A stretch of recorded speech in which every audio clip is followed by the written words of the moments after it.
From the Library of Congress in Washington, D.C.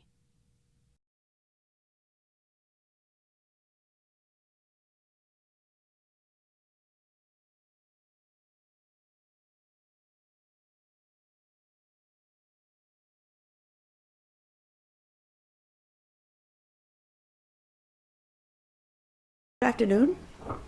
My name is Georgette Dorn, and I'm the chief of the Hispanic Division, and I'm very happy to welcome all of you on such a dreadful, rainy day. David Sartorius has written a good part of his book in our reading room, so we are very, very proud of him. Dr. Sartorius finished his doctoral program at the University of North Carolina and studied with the foremost scholar of Cuban history, Luis Perez, who's a good friend, and he is here in spirit, hearing David present his book. David taught at Whittier College after his graduate work and is now at the University of Maryland, where he just got tenured. And he will speak to us about Cuba in the 19th century, this ever faithful, la siempre fiel isla de Cuba. David. I'm excited to talk about my book, and I thought I'd sort of I'd drag you through the long process of writing it, but I won't drag you through the whole process of the contents of the book. You can buy the book and experience that. But I do want to talk about the origins of the project and how this came to be. It actually started when I was 18 years old, and my very first college professor, Franklin Knight, who's also a friend of the library, who literally wrote the book about Cuban slave society, taught me that slavery and race relations existed somewhere besides the United States, and this was a revelation to me. And it started me on a path of thinking about studying slavery and race comparatively, to looking beyond the United States for that. And of course, he made a good case for Cuba being a wonderful sort of case study, right? It's one of the largest slave societies in the 19th century. It was the world's leading producer of sugar. And it was a time of dramatic political transformation, right? There was an independence movement that took place far after most mainland Spanish American independence movements. One of the things that drew me to Cuba is that the story of slave resistance and the story of the participation of people of African descent in the story of Cuba is built in. If you think about the trajectory of African American history in the United States, it's been one of slowly, over many decades, making the case that it is central to U.S. history. In Cuba, it was built in from the start, right? I show you here two of the most prominent figures of Cuban nationalism who are still remembered today and still cited as kind of generating the common language of talking about what Cuba means, even across political divides. So on the left is José Martí, who's really understood to be the national author of Cuba and developed the national ideology and was one of the organizers of the movement. Most of it from the United States. He lived in New York City, he lived in parts of Florida, and he organized the independence movement from abroad. The man on the right is Antonio Maceo, who was a second in command of the Liberation Army, and in his writings noted once that in the Cuban nation there will be no blacks or whites, just Cubans. So in other words, he was the author of a foundational story of Cuban nationalism that transcended racial division, right? That looked for a unified nation that would cross racial lines. And Martí actually was an advocate of erasing those lines altogether and erasing the idea of race, right? So this is a man who talked about with all and for all. The Cuban nationalist effort would be with all and for all. And you see, the other draw is that story of resistance and rebellion and revolution gets plugged into a longer history for Cuba. So here's Che Guevara and Antonio Maceo. Fortuitously, they enjoy the same birthday. So Antonio Maceo gets folded into a long history of the Cuban Revolution and a long history of resistance to foreign influence and a kind of a celebration. Here's a cartoon that actually comes from Miami. And so he's saying, this is Cuba's Mandela, damn it. Sort of identifying Maceo as someone who really can lead a struggle against racial discrimination. So that's why this national story carries a great deal of weight. And before I throw a clod in that churn, it's probably worth pausing just to appreciate it, especially relative to stories we've had in the United States, right? This is built into the structure of Cuban nationalism. So what I did was go to Cuba beginning in the late 90s when there was a political opening both in the US and Cuba. And what happened in Cuba was that regional and provincial archives were being made available to foreign scholars, kind of for the first time in significant numbers. So I went and worked in sort of regional and provincial archives to get sort of from the bottom up the story of slave rebellion and resistance. And what I found was what scholars had long argued, which was that there was slave rebellion and there was slave resistance. In other words, the story I was uncovering confirmed. It didn't really transform or extend the stories that were already out there about slave resistance and slave rebellion and the agency of slaves, and by extension, free people of color. So what I started noticing when I was reading all of these documents was a phrase at the top of every piece of official correspondence. I don't have an image of that official correspondence because it's in Cuba and they're resistant to photos taken in the archive. But what I have here is a lottery ticket from 1840 that I bought. It was not a winning ticket. But you see at the top, it says, La siempre fiel isla de Cuba. In other words, the ever faithful Isle of Cuba. This is on every piece of correspondence, and you never want to look at a piece of correspondence and assume that it defines a political culture, like signing sincerely on our correspondence means we're actually sincere. But the reason it has this title, right, it's commonly known as this. The King of Spain himself bestows the title on Cuba in 1824, and cities that say defend against rebels get awarded the title Siempre Fielísima, right, super faithful. The idea that Cuba is the ever-faithful isle started to pique my curiosity because some of the documents I was seeing were not about resistance to Spanish colonialism, but actually in support of it. So I wanted to merge stories of what I was finding on the ground with another story of Cuban nationalism, which is that it's quite delayed. Right? If you think about the norm being Spanish-American independence movements between, say, 1810 and 1826, Cuba, Puerto Rico, the Philippines are Spain's remaining colonies until 1898. So this is many decades after Spanish-American independence. And the idea of linking race and political allegiance in this story is not new. So there was another story that was already being told that was familiar. And the story of race and allegiance to the ever-faithful Isle is that a white planter elite was the main engine in keeping Cuba loyal to Spain. In other words, they recognized the military strength, the economic advantages of remaining within a plantation, within a colonial system. They're also wary of the Haitian Revolution, which happened, the eastern tip of Cuba is 50 miles from Port-au-Prince. They're quite conscious of the Haitian Revolution. So it's a kind of conservatism at the top, a white elite fearful of slave unrest and rebellion that preserves Spanish rule. And then it's a Cuban nationalist movement with explicitly anti-racist ideology and multiracial participation that sort of foments from 1868 through 1898. My plan then was to widen the frame of Cuban history, maybe to look beyond the white planter elite to explain how Spanish rule lasted for so long. And this is in tandem with trends in Latin American historiography in general. So there's lots of interest in kind of popular nationalism, how ordinary people understood these new Spanish-American nations to be. So it wasn't just leaders at the top defining what was a Mexican or a Colombian or a Brazilian. It was ordinary people, sort of using the legal system, fighting wars, etc.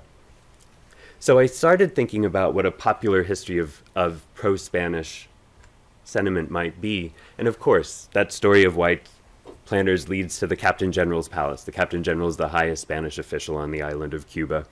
And my plan was to get away from the Captain General's palace, right? That you can see the history of loyalty not just there, but in meeting halls, in associational life. You can see it in plantations that are turned into battlefields. You can find it in many places, and that's what this book became. And what I found is that there's a different conception of race and loyalty in the 19th century that's distinct from the idea of a white elite. And it's the idea that people of African descent can also be included as loyal, faithful subjects of the Spanish Empire. Right, so it's not just that they're sometimes compared to a story of nationalism, story of pro-colonial loyalty can write people off as dupes or collaborators or sympathizers. Right, here was an active effort to attain some of the ideas of political inclusion that were happening in new nations in the Americas. That includes the United States. So you have people citing their loyal, humble, faithful service to the crown, or the fact that they love the king. That was a discourse that's available to everyone. And in the absence of sort of equal rights discourse, right, the idea that we're all citizens and can pursue equal rights, one could gain privileges as a subject, even when rights as a citizen were out of reach. But it's also worth noting that Spain in the 19th century was a different kind of empire, right? So after 3 centuries of maintaining consent in all of its American colonies, right, independence movements sort of forced Spain to think differently. So did Napoleon's invasion of Spain. But Spain developed a constitution, it developed political parties, it developed ideas about citizenship that were sometimes within reach of Cubans, sometimes not. But when they were within reach, it wasn't just the white elite that was seizing on them. It was Cubans of African descent who did it too. So people looked to Spanish Empire to accomplish all kinds of tasks. So I don't want to give the sense that Spanish rule was not exploitative, and it wasn't structured through violence, and it didn't uphold a system of slavery and generate racial ideology. It's to show multiple stories there, right? So that's the title of my book when I refer to the ends of empire. So rather than identifying the generation of wealth for planters or the Spanish state as the sole end or goal of the imperial project, my book emphasizes the multiple reasons that empire lasted so long in Cuba, namely because so many individuals looked to colonial rule to attain a wide variety of ends, and among those aims figured formal membership in a political community that was sometimes inclusive of, but never exhausted by, the idea of liberal citizenship. You can also see the limits of loyalty to refer to the ends of empire is about its limits and extremities. So, right, the history of loyalty in Cuba is not one of unqualified success. And one of the reasons that concept held so much purchase is that because just about everyone at some point was fed up with Spanish rule, right? They were defining the limits of their loyalty, where it began and ended. And that included the question of whether Cubans of African descent could be considered and know themselves to be loyal subjects. And then finally, the phrase ends of empire it's a chronological reference. So, right, no single date marks the end of Spanish rule in Cuba, in the Americas, but especially since Cuba declared independence so late, this confounds a model that's sort of hegemonic in understanding Latin American history, that these nationalist movements or independence movements began early in the century. Even more than that, those new nations felt the lingering effects of colonialism long after independence. So, right, empire doesn't necessarily just vanish, and certainly this is important for Cuba. Empire didn't disappear in 1898, right? The United States intervenes in the final months of the Independence War ostensibly to free Cubans from Spain, although most signs indicated that Cuban rebels were going to win the war. And it maintained a long-term presence in Cuba that's always cited as neo-colonial or imperial by Cubans and Cuban scholars themselves.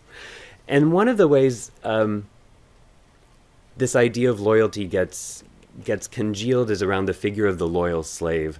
So, right, there are all kinds of there's kind of roles that people could play in order to fashion themselves as loyal subjects. Men can engage in military service and claim service to the crown. The priests, teachers, right, all kinds of people will circulate ideas about loyalty and teach them. But one of the ways that it was made sense of is that of a loyal slave. So, right, at their most idealistic, Cuban planters sort of linked the loyalty of a slave to a master with the relationship of a colony to the metropole. So, right, slave is to master as Cuba is to Spain. The most important thing you need to know is that rarely bore out in practice. But the idea of the loyal slave is a complicated one, not just in Cuba, but in the U.S. too, right? It got perpetuated in early histories of slavery as a way of idealizing slavery. In other words, saying that this wasn't a system of conflict, that slaves were perfectly content in those conditions. The idea of an Uncle Tom gets transposed very inaccurately as a stereotype for sort of passive acceptance of discrimination. In Brazil, there's the idea of the bom crioulo, right, of a kind of faithful and docile slave, right? This is a complicated image, but it was just that. It was an image that people could inhabit, right? They could claim slaves could claim loyalty as a slave en route to claiming loyalty to Spain, and sometimes that could earn them privileges, including their freedom. I want to walk you mainly through 2 moments that I talk about in the book, rather than swinging wildly through all the decades. And one are the first years of the first war for Cuban independence. This is called the 10 Years' War. It lasts from 1868 to 1878. And the second period I want to talk about are the decades following that war. So from about 1880 until 1895, when the war breaks out. And if I have time, I will dance through the final years of the independence movement. But these are the two that I want to focus on. What you see here is one of the few photographic representations I've ever found of a Cuban of African descent who fought in the Spanish army. So there's an investment in Spain in portraying its troops and especially its leadership as all white, right? That enables the Spaniards to claim that the war for independence in Cuba is a race war, that it's barbaric and led by slaves and other people of African descent. This was hard to find, and it was hard to reproduce because, as you might know, 19th century photographs usually look like they were taken underwater. So this is a hard-won image, and it's made in 1869, so it's a year after the war starts. So right, it's not African barbarity that begins the war for independence. It's disgruntled planters who are fed up with Spanish demands. They start the war in eastern Cuba. They quickly attract the support of slaves and free people of color and begin calling them Cuban citizens from the outset. They promise freedom to slaves who fight with the rebels, and Spain almost immediately starts making similar concessions, right? They want to, they'll take the trope of the loyal slave, they'll take that and try to use it to their advantage. So there's enlistment just in the general ranks. There are soldiers, but I want to zoom in on this sort of pretty notable, and he's a unique figure. His name's Eusebio Puello, and he's, at least in Cuba, the lone black general in the Spanish army, right? And if you think about desegregation of armed forces really being a much later story, it makes this all the more exceptional and pretty fascinating. He was born in Hispaniola, so he identifies as being from the Dominican Republic. He enlists in the Spanish army at the age of 13, right, as a soldier, and he spends those early decades of his life fighting against Haiti mainly, right? If we're thinking of battles in early 19th century between Haiti and the Dominican Republic. So he's no stranger to rebellion and insurgency and counterinsurgency efforts. So there were 4 or 5 such generals of African descent from the conflicts in the Dominican Republic. And after the war ends, they're given all kinds of accolades and money, and they said, you can do anything you want with this except go to Cuba, because they realized the perils of having a figure like a black Spanish general circulating among people of African descent who might aspire to more than many of their disadvantageous conditions. So Puello writes a memoir. He writes, it's like a 20-page little folleto, a pamphlet, but he talks about his free, natural, spontaneous sentiment that led him to fight for the Spanish, right? He said he was burning with enthusiasm for the defense of national integrity. And national integrity is one of these terms that gets cited about to refer to loyalty or the coherence of the colonies and the metropole. He was assigned the full military leadership of central Cuba in 1869. So he's not doing little work. He's being given command of one of the most important regions of Cuba to defend against rebels. He does suffer an astounding defeat in 1870. He gets surrounded by rebels. He has to seek refuge in an abandoned house on a sugar estate, where he sort of hides out until rebels move on. He's not part of the regular cast of characters associated with the struggle against Cuban independence, and contemporaries were a little confused by him too. So Antonio Pirala, a Spanish historian, whose 3-volume history of the Independence War is here in the microfilm reading room, just to give a shout out. It's not in the National Library of Spain or Cuba. He wrote that during the War for Independence, Puello lacked, quote, the proper education of European generals. But more so, he blamed Cuban society, not Puello, for the inability to gain prominence. And he said, admittedly, he had rattled some Cubans with his presence, but as he said, perhaps those who claim that the customs of each country should be represented are correct. adding that Pueyo's presence stirred up slaves in Puerto Príncipe. Their masters said that the slaves were almost in systematic disobedience, and some of them were rumored to have said with arrogance to the owners that if a tiznado, a bastard like him, was going to order around the whites, it was proof that he was equal to them, and there was no reason that they shouldn't all be free. Right, this is precisely the conclusion that worried Spanish officials when they first opposed the migration of these black Dominican generals to Cuba. Were he a supporting cast in the drama of war, his successes and failures might not have caused so much commotion, but he's a lead actor, and that ability to attract an uneasy audience fed the desire to usher him off stage, and even out of the lunette. Right, one of the most sort of poignant moments of his life is when he attends a performance in a theater in Havana, and he and his family get evacuated from one of the lunettes, right, the balconies, because they don't want Cubans of African descent up there. He's an interesting counterpoint to Antonio Maceo. They highlight the different terms on which Spanish and rebel groups comprehended the racially diverse participation in the war. So, like Pueyo, Maceo distinguished himself militarily at a pretty young age. Right, he started as a guerrilla fighter in the 10 Years' War. He quickly became a sergeant, then captain, then colonel. By the end of the 10 Years' War, he's a major general. His superiors, even some Spanish generals, saw him in action and praised his skills. Then there was a kind of a smear campaign against him. So authors of Spanish propaganda began to accuse him of inciting a race war. Rebel troops in Las Villas refused to accept him as their commander. And there are echoes of Pueyo's trajectory here, right? Rapid distinction for military successes, fast promotion, public admiration, racist reaction. But their responses to the prejudice differed in really meaningful ways. So Maceo took 2 years to respond. He waited for 2 years to these attacks.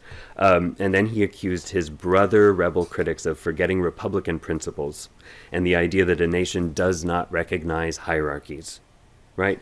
For Pueyo, hierarchies are off the table. He understands that he's in a hierarchical system, not just the military, but Spanish rule itself. So appeals to liberty, equality, fraternity, they resonated far less in Spanish Cuba than what he talked about as his will and determination and persistence. So in Spain itself, he gets celebrated in certain publications that are advocating national integrity or that guard national integrity pretty vigilantly. So one of them said that he hailed the sincerity of affection that Pueyo inspires in his adopted country, but he used the example of Pueyo to debunk the black legend, right? This idea that Spanish colonialism was the worst type and the particularly brutal form compared to other European colonialisms. So he showed how Spain's brutality and prejudice would be revised if observers were to search the catacombs of our archives instead of propagating the black legend. So he compared the relative mildness of Iberian slavery to say that Yankees and Europeans had little room to argue about the treatment of blacks in Cuba if Pueyo was part of this story. So he said, as exemplified by Pueyo, no color difference alters anyone's consideration for his patriotism. So you see this kind of limited appreciation of Pueyo still confronting sort of racism and discrimination, as Maceo did, but Maceo talks about it in the language of republicanism and citizenship and kind of a brotherhood. The other story of the 10 Years' War is what's happening on the ground. So Spain responds quickly to the rebel actions of offering freedom to slaves by instituting an abolition law in 1870 that promises that it's a free womb law saying children born to any slave women are born free. There are several provisions, but one of them is if a slave fights in the Spanish army, he or she will win their freedom.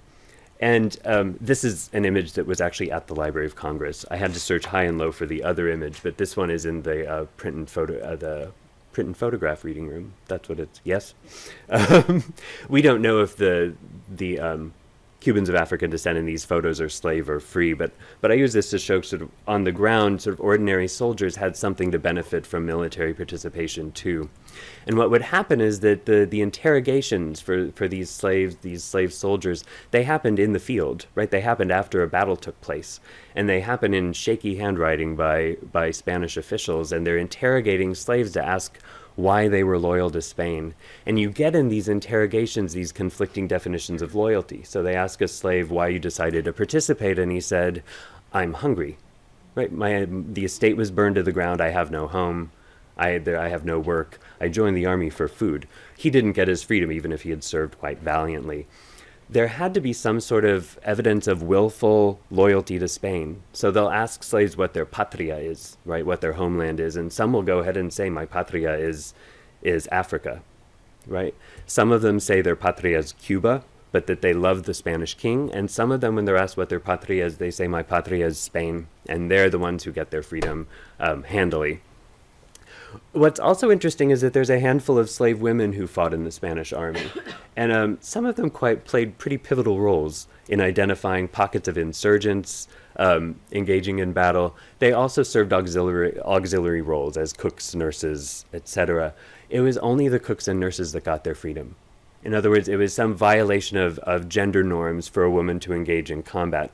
So even if a Spanish military commander could recognize their participation as having concrete material ends and military ends, they were usually described as only seeking out the rebel camps because they had a lover in them. Right. There were all these ways of reducing women's participation and twisting it to make staying within gender norms a condition of their freedom. So the war ends in 1878. There's something called the Guerra Chiquita, the little war that lasts for 2 years, and this is when Maceo says the concessions that end the war that Spaniards give are not sufficient.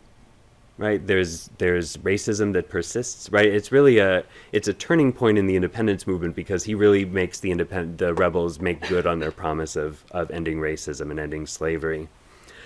What happens after the war is it's a lot of anxiety on the part of many Cubans about what these slave soldiers mean in Cuban society, right?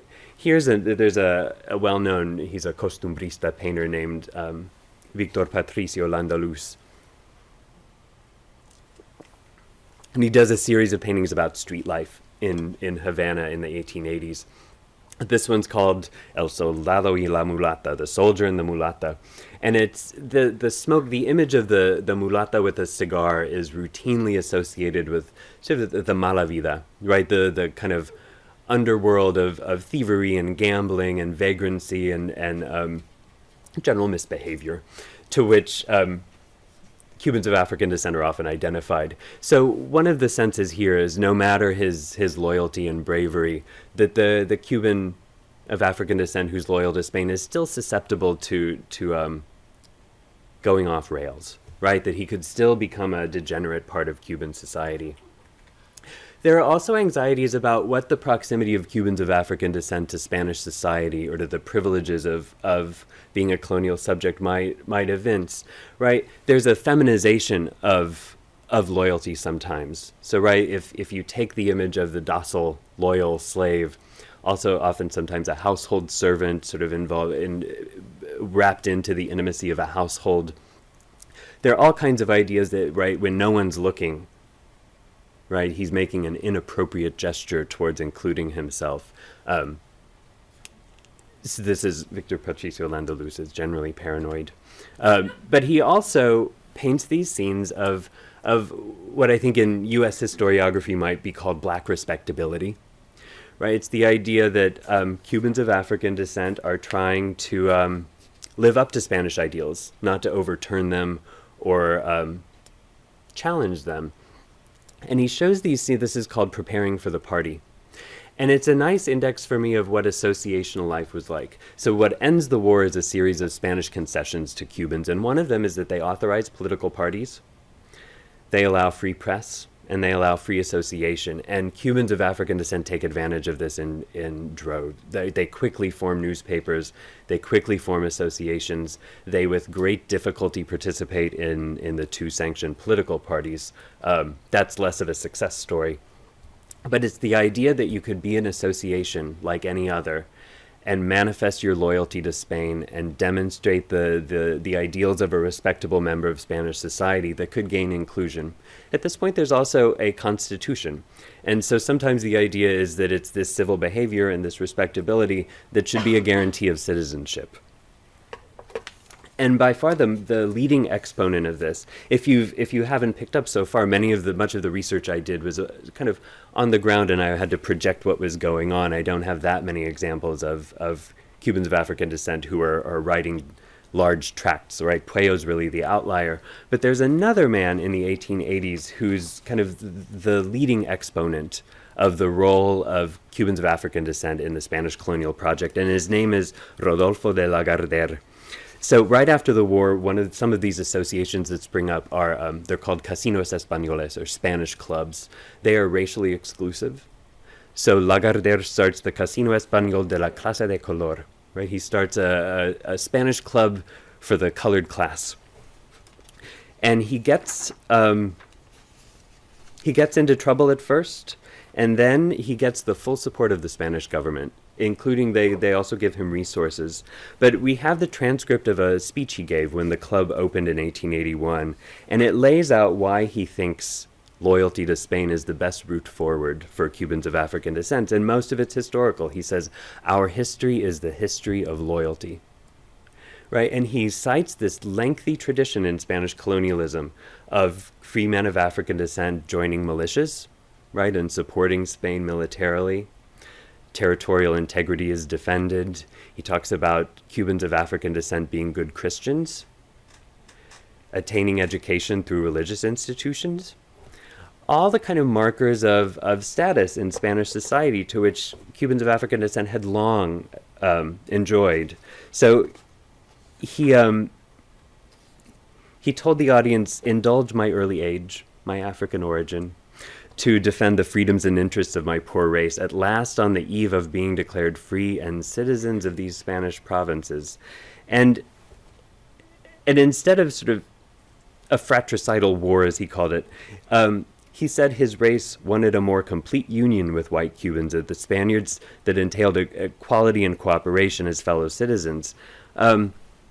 He said what made the man of color distinct from white men was not aptitude or intelligence or blood, is a common discourse, but mere appearance.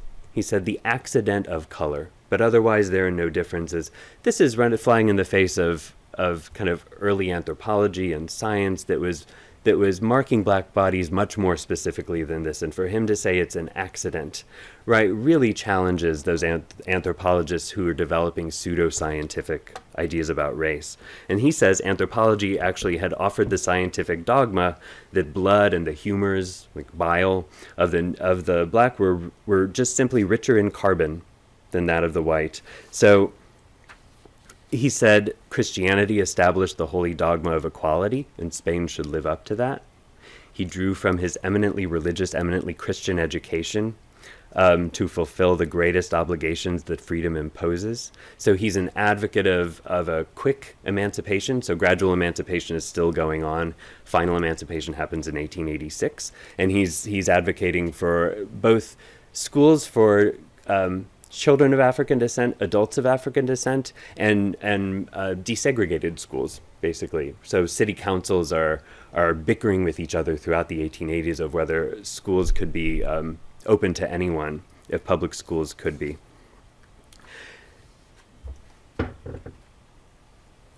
He talks about civic life not necessarily distancing himself from Africa. So, right, to be a good, respectable Spaniard didn't mean you had to disavow Africa, although in general the discourse pointed to that, the way people talked about their loyalty. But this is Landalus depicting the Day of the King's Festival that happens on January 6th, right? It's the Epiphany, which is a major celebration for Cubans of African descent, often associated with kind of African ideas about monarchism. So kings and queens are named at these celebrations, and you see a pretty unique sort of style of celebration, but you also see taking donations from people at their windows. It's called the aguinaldo, this kind of a tip or reward given. They would walk to the palace of the Captain General and ask for an aguinaldo, and he would throw coins and cigars at them. So there's a way that, right, customs and celebrations that are clearly African-derived can coexist alongside these questions of civility, but the anxiety remains, and Landalus sort of points to it here. You see the Cuban soldier on the far right Is he guarding? Is he competing against the long line of celebrants of Dia de Reyes? And it seems to be a performance for these two women. But this really is the tension that gets dealt with. Let me whisk you through the War for Independence. The story of this is that throughout the 1880s and 1890s, Cubans of African descent expect Spain to live up to its promises, right? And there are laws passed by the Spanish government that prohibit discrimination in cafes, on trains, etc., the kind of sort of civic rights or public rights. Those are routinely violated. There's basically the demands for inclusion, equality, citizenship. They outpace what Spain's willing to offer.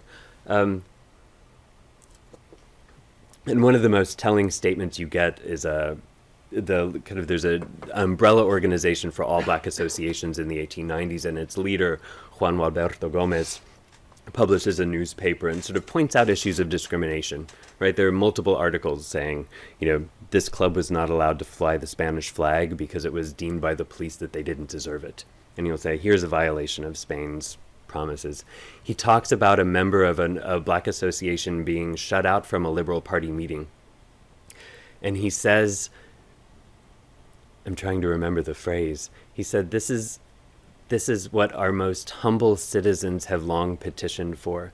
And you hear in that sort of a fusion of the language of a loyal subject, right? It's humility and it's petition. It's not claiming a right, but it's also about citizenship. And the point here is that these languages of being a loyal subject and being a citizen of a nation tend to fuse by the end of the 19th century. But it's a language that Cubans of African descent have within reach, right? And it depends in large part on what Spain is willing to yield, but it's also taken gradually, and it's through the participation of Cubans of African descent that Spain sort of lives up to its promises.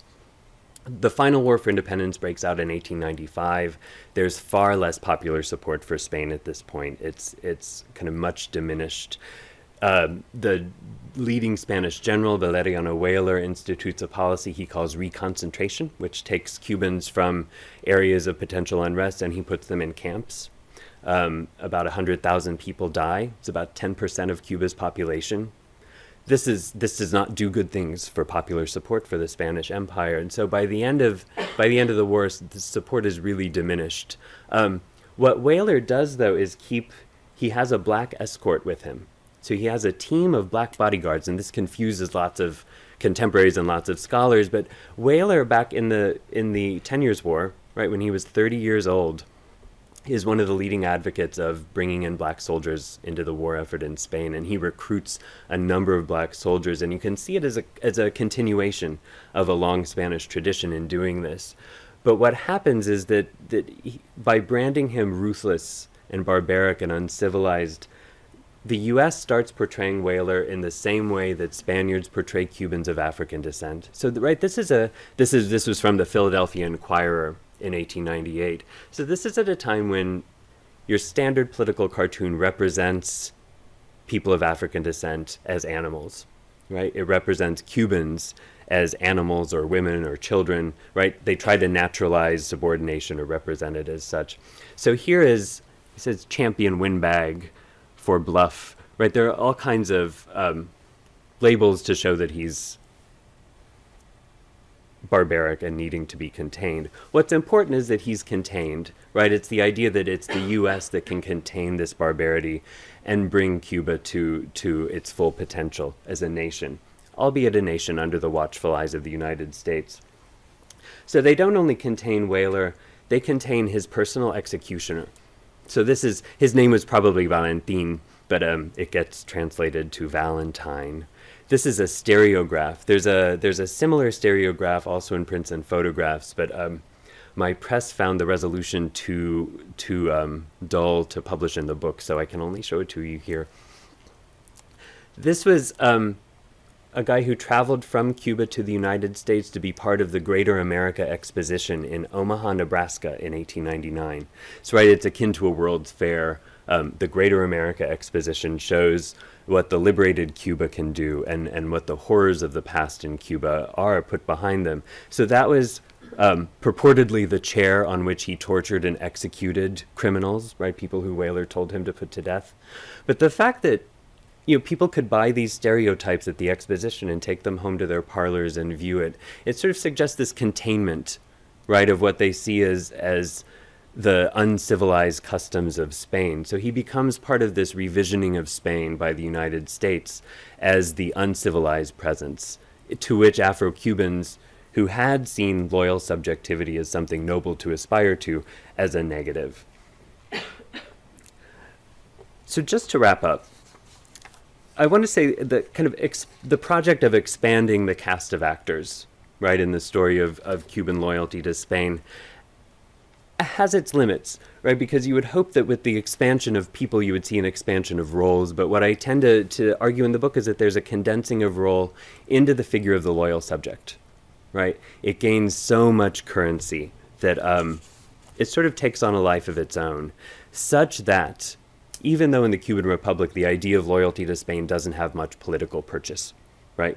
No one is really citing their loyalty to Spain or their Spanish descent as a criterion for Cuban citizenship, right? It's a new political context. It's also a political context in which there's the Platt Amendment, right? The U.S. has sort of some formal control over Cuba that it exercises regularly, and it's not just sort of the U.S. trying to reshape Cuba in a sort of Jim Crow mold, right, applying the racial formations in the U.S. to Cuba. It's also a conscious part on leaders of the independence movement to whitewash. There's a forgetting of the black participation in the independence effort, and there's certainly a disavowal of participation in the Spanish effort on the part of ordinary Cubans.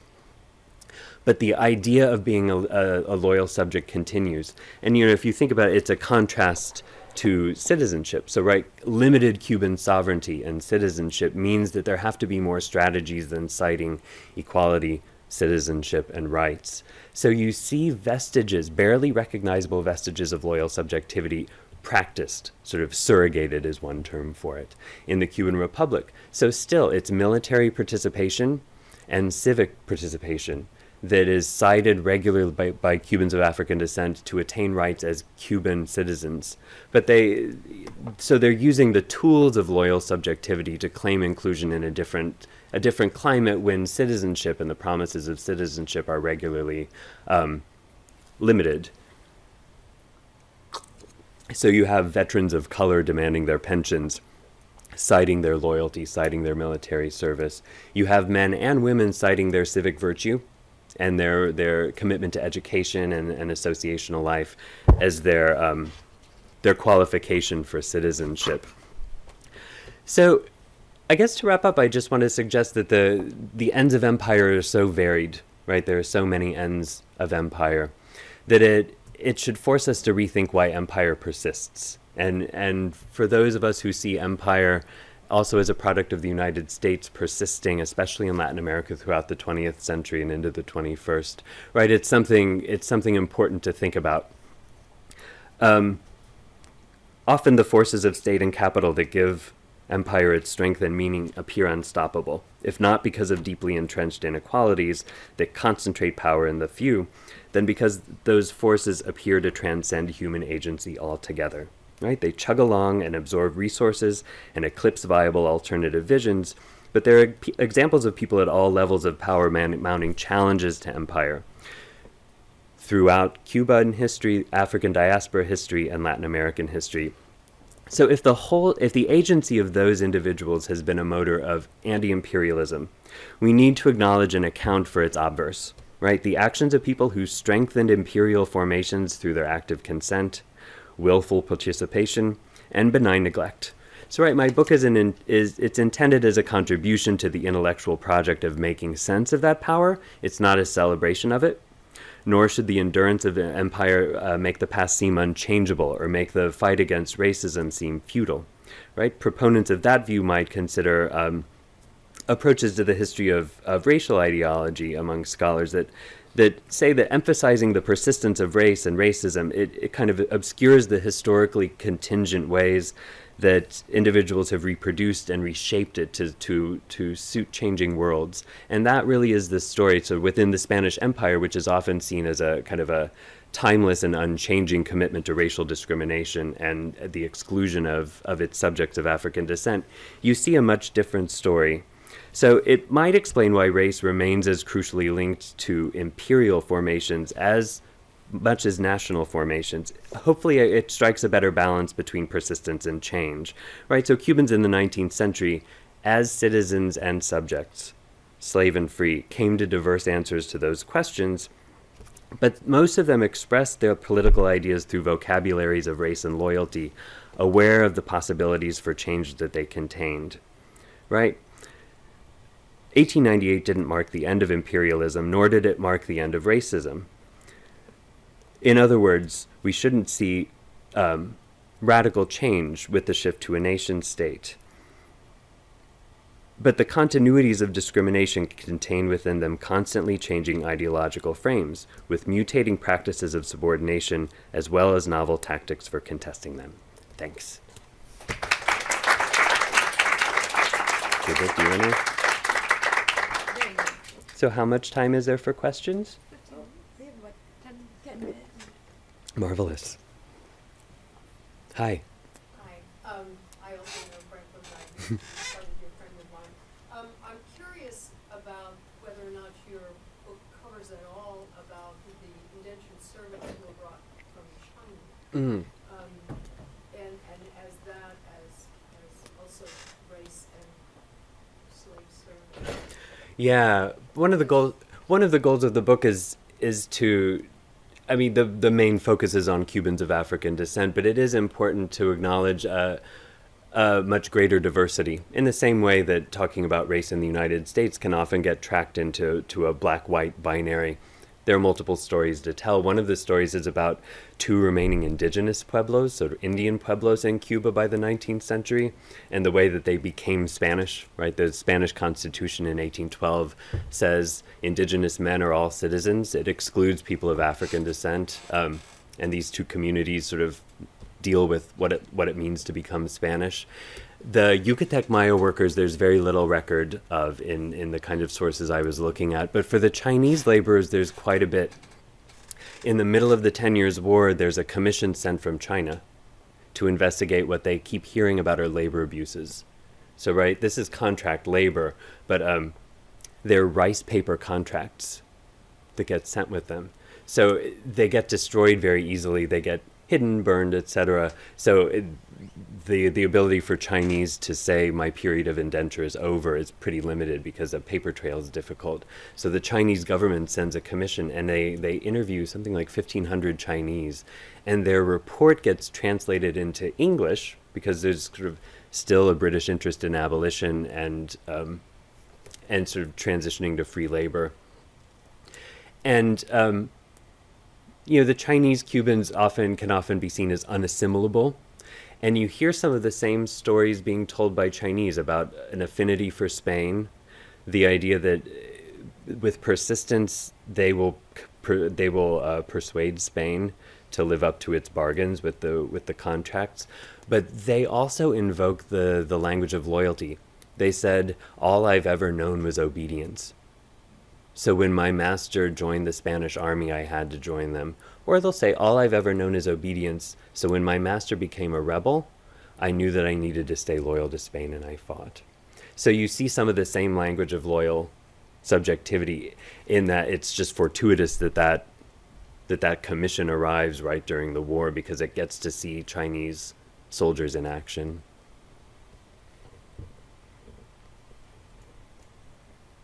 Hi. Comment on Spanish and Cuban definitions of white and black in the 19th century as opposed to what they were here? Absolutely.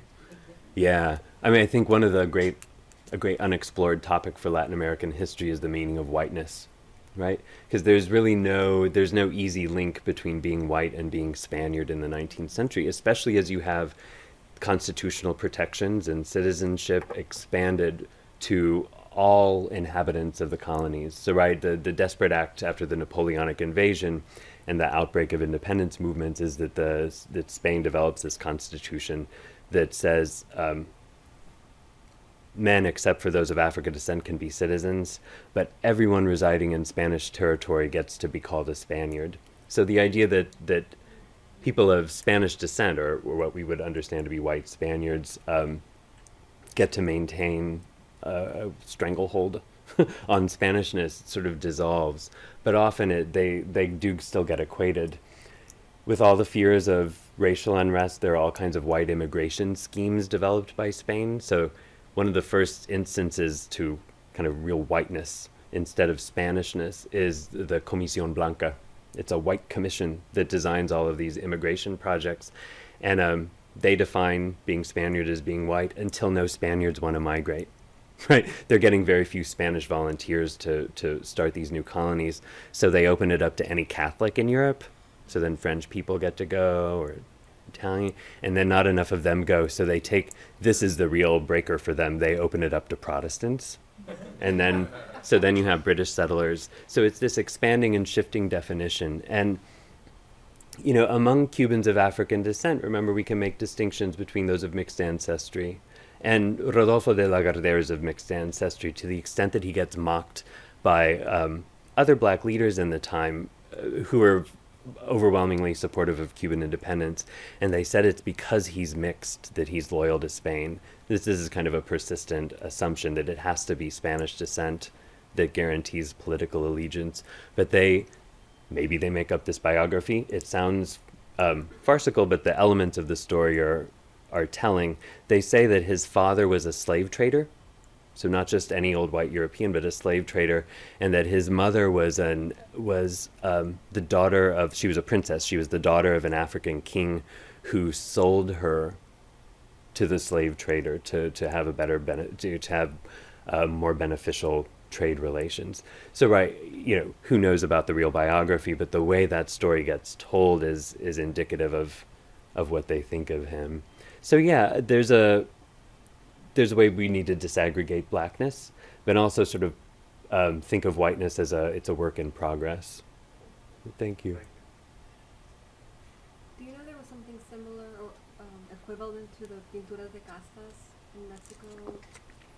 There were not. So all we really have for Cuba in the 19th century are these drawings by Landaluz, which are not so much about racial taxonomy or organizing a hierarchy as the casta paintings. If you don't know, the casta paintings, there's kind of often a series of paintings or on a single canvas, a grid. They come from Mexico. They also come from some Andean regions. They're produced. But it shows the various mixtures that are possible in the multi-ethnic society of the Americas. So right at the top of it is showing the mixture of a Spaniard and an indigenous woman. And he's identified, interestingly, as a Spaniard and not white. But it sort of says to the idea of a mestizo, someone of mixed ancestry. They'll say, de español y India nace mestizo, right? And then the permutations of, you know, de español y negro nace mulatto, right? But then it's, you know, this system proliferates. So you have series of 16 or more different permutations. So it's a project of congealing those racial categories. That's generally not a visual project in terms of the evidence we have. I want to thank you very much. Thank you. Thank you. This has been a presentation of the Library of Congress. Visit us at loc.gov.